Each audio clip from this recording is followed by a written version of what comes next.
There we go. Excellent work, Ambler. Kibzu's gone for the Sheik. He literally, Kibzu literally asking Doom who he should play before this set started. Asking Sheik or Bayo.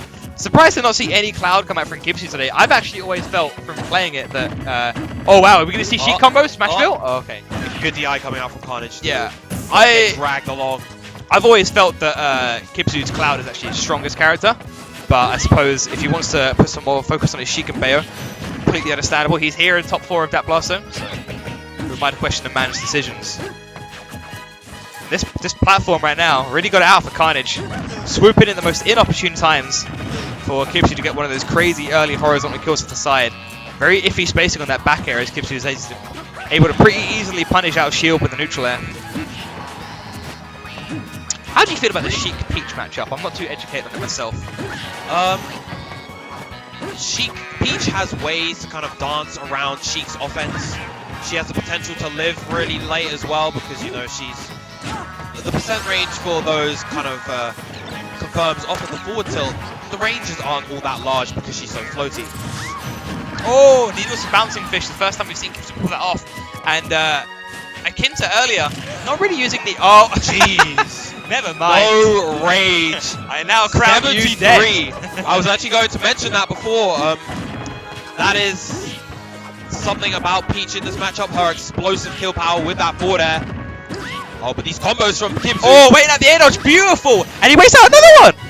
That was really nice by Kibzu. He waited out 2 consecutive air dodges there. Could have just gone all in and been really impatient, but he wanted to get as much out of that as he could. Bit of an error on the vanish. But yeah, I definitely see what you're saying. It's a matchup we see a fair amount in the UK with Khanage being a high-level player and having both Kibzu and Jackie running around.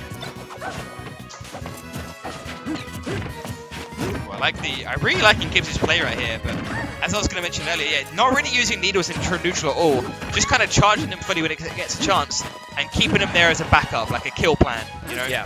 Oh, tries right again. there, but Khanage weaving around very cleverly and just about nicks him with that up air to take the game.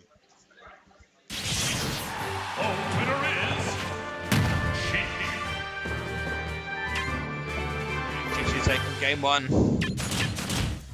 Man, we've got all the fizzy beverages out here. Why don't you all just 7-Up, Diet Coke, Dr. Pepper? We're easy, man. We just need money. Tesco's own brand Dandelion and Burdock, sure. Thank you very much, Ambler. We don't discriminate with our beverages here. Indeed, we don't. Game 2. All beverages are equal. Yeah. Dandelion, I really like Dandelion and Burdock. It's really nice. So yeah, moving to game 2 on Smashville, I can see this set is taking place here like throughout its entirety. Very even stage, I feel, for these characters. Kibzu can get those ridiculously early Smashville platform kills, but then Khanage can just push forward an 8, and you're dead at 70. So, and I'm one of the I'm one of those old school guys who still genuinely believes that Smashville is the most even stage in the game. There's definitely jank that can happen on the platform, but there's jank at every stage. I've died at 8% to a get up attack on Battlefield 1, stage spike to me. So You can die earlier than that, my man. oh yeah. Alright. Nice lead at the moment for Khanage. Kibzu's definitely sitting at death percent at the Ooh! moment. Goes to kind of a float drop trump. It's interesting, I've never seen Khanage use that before. Surprised Kibzu was ready for it. Back throw.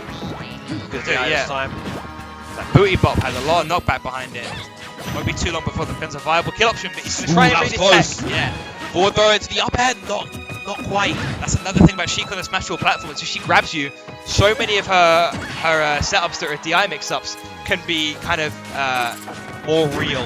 yeah, they're a lot more malleable on the platform because it's like a DI mix-up comes almost automatically by virtue of you being on that moving platform. But Khanage doesn't care about any moving platforms. They see that first stock with a back throw. Forward throw into fish, not just.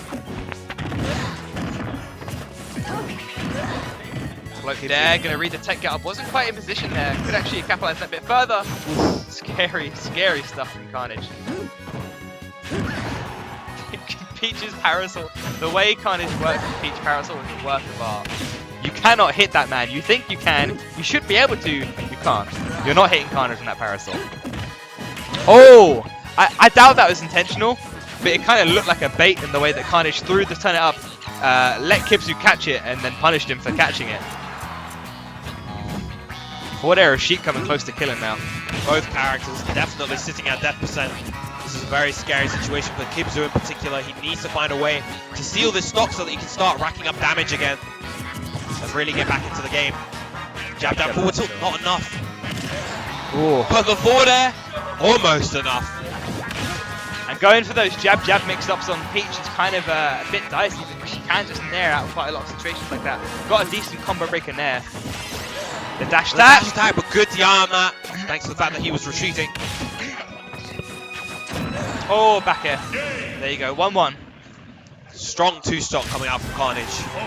Kibzu just wasn't able to find that killing blow, and Khanage hitting hard. Yeah, both players kind of dominating the respective games that they won. Going to be interesting to see how game 3 goes now.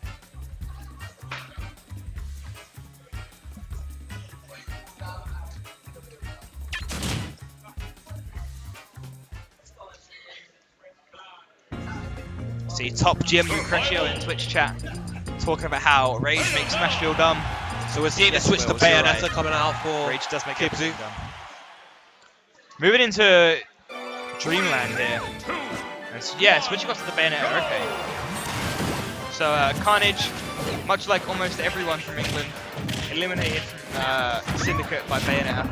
He was part of that monstrous losers run from Griffin. Khanage had like one of the hardest brackets at Syndicate quite easily, losing to Gluto and Griffin, getting 33rd. 33rd. It's kind of rough. That's nuts. Yeah.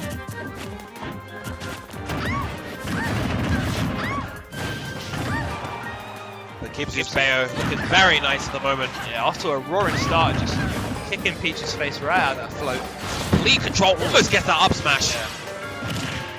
Good awareness from Khanage using the dash attack to punish the kind of overreach of Bayo, the ledge. So close. Oh, and the witch time. Excellent witch time.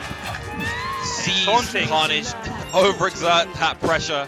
After wondering Goes for a couple of dance taunts. You know what really gets me about Bayonetta, right?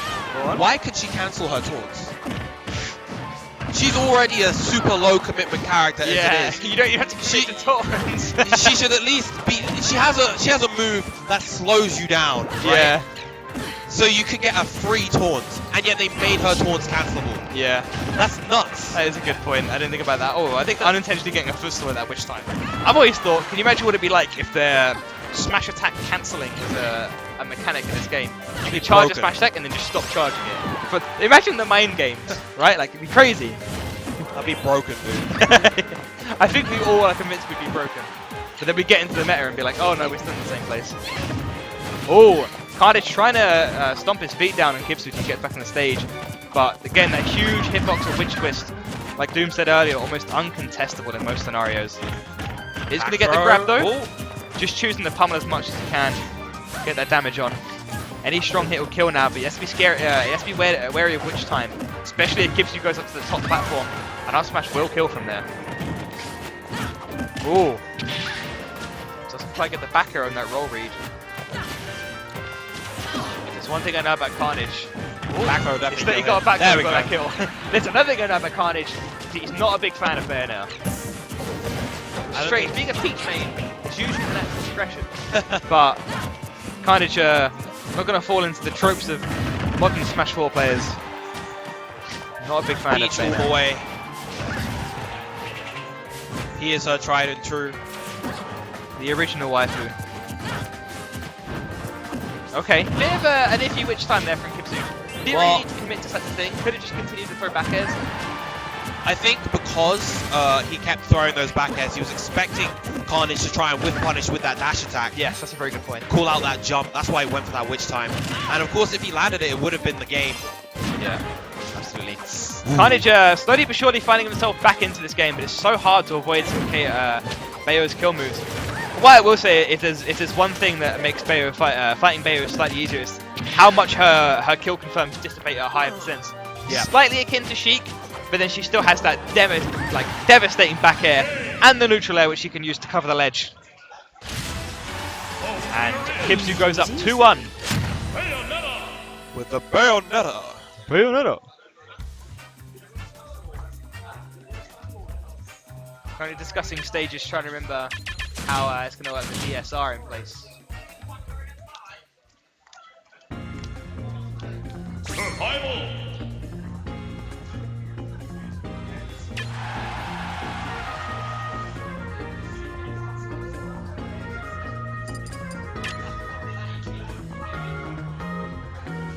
Where shall we be going to next? believe- Khanage did win on Smashville, so I believe that is out of the question. I believe Kibzu's trying to get back to Final Destination. Wait. Kibzu's saying he doesn't agree with DSR.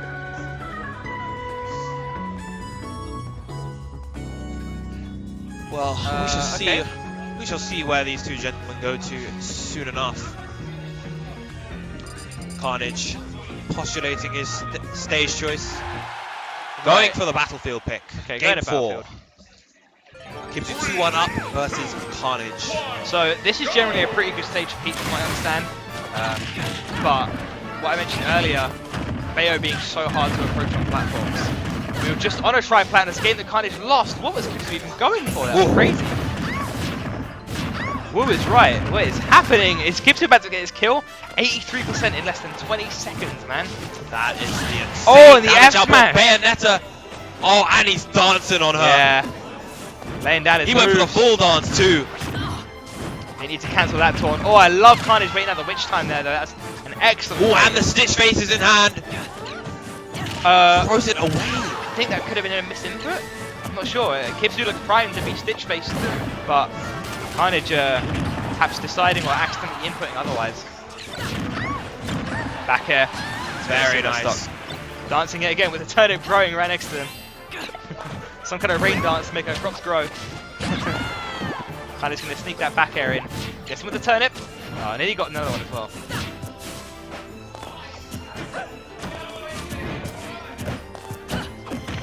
One thing I think that could come to play in this matchup that we haven't seen yet is with these kind of high up ladder combos taking place at the top BlastZone, Khanage could just sneak in a cheeky power kill here or there. That's Maybe true. Try and get a kill. If it's quick enough, Yeah. I'm not sure if it is in that scenario. Ooh! Excellent catch on the landing. Beautiful with that anti-air up up smash. Cycling through the turnips to try and see if he can get another stitch, maybe a bomb. Maybe not a bomb. The bomb didn't work out too well from last time, but Definitely not.